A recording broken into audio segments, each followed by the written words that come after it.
Welcome back to the channel, and today I got a rant for you, and that is the top three things that I really dislike about the third generation Prelude community.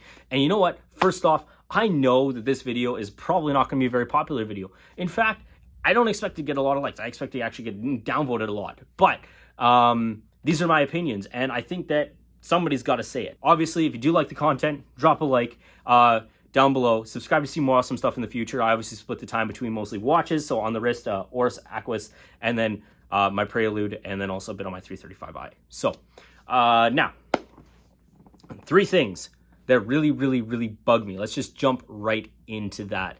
First thing that really bugs me. The people who don't know how to use Google, who don't know how to search for information, who can't do their own research. Those are the people that really bug me. Now, what I mean by that, and I'm in guilty kind of not wanting to do my own research because we're lazy. Most people are.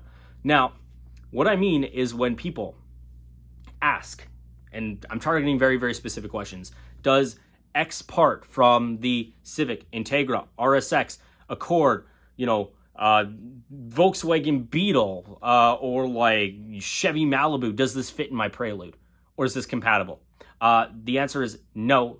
Do your research, look up in the forums, or just do a quick search in the Facebook groups. If I had $1 for every single time I saw one of those questions pop up, I would have enough money to probably have a really good down payment on a very nice house.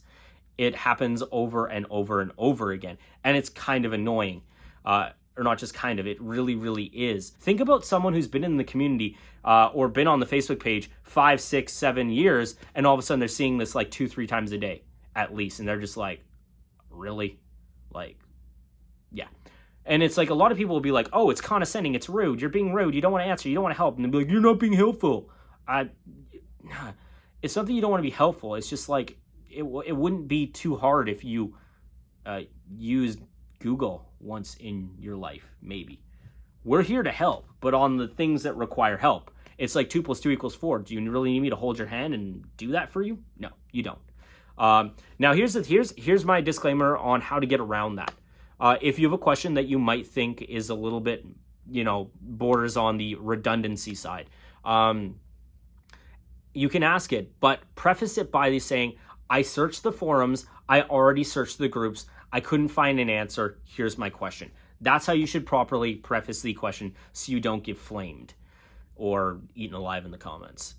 So, and that's more geared to the new people, not necessarily the seasoned vets. I mean, I've been around on the group for at least about 7-ish years, like give or take. But anyways, so that's the first one. Moving along into the second one, and the second one is the people who basically buy the Prelude and treat the Prelude as though it is just another cheap Honda, and they expect like Civic or Integra level support for it.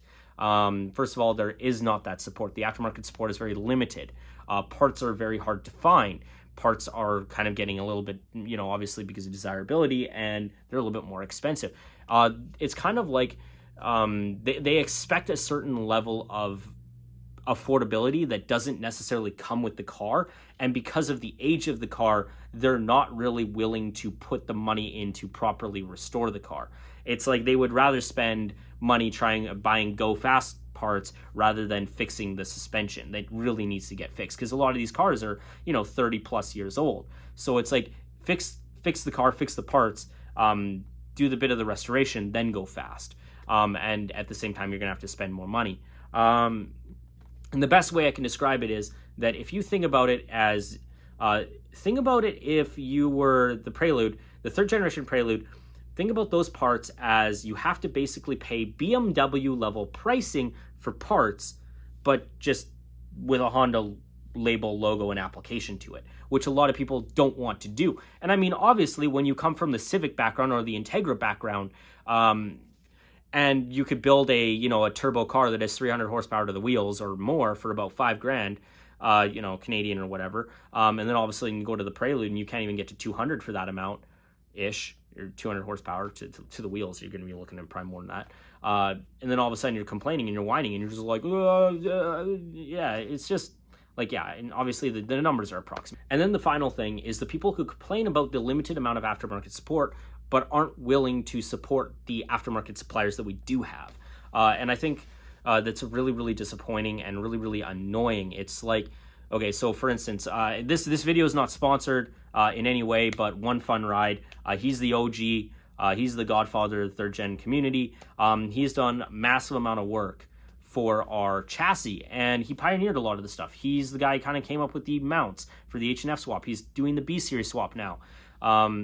It's like we look at the prices on his website, which I'll link down in the description below. Obviously, no sponsorship. It'd be great if he did sponsor me, but he doesn't. So, but yeah, you go to his website and you look through and you're just like, oh my goodness, I don't want to pay that much money. I don't want to pay that much money for these parts. And it's like, well, you have to pay to play.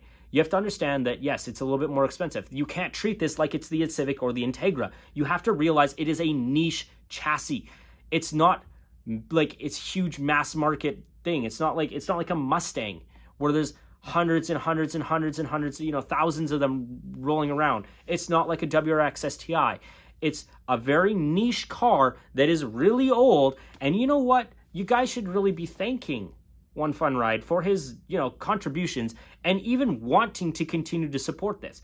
Honestly, do you really, he's not, and people are like, oh, he's making too much money, or he's doing this because of money. I'm like, dude, it's not running a charity.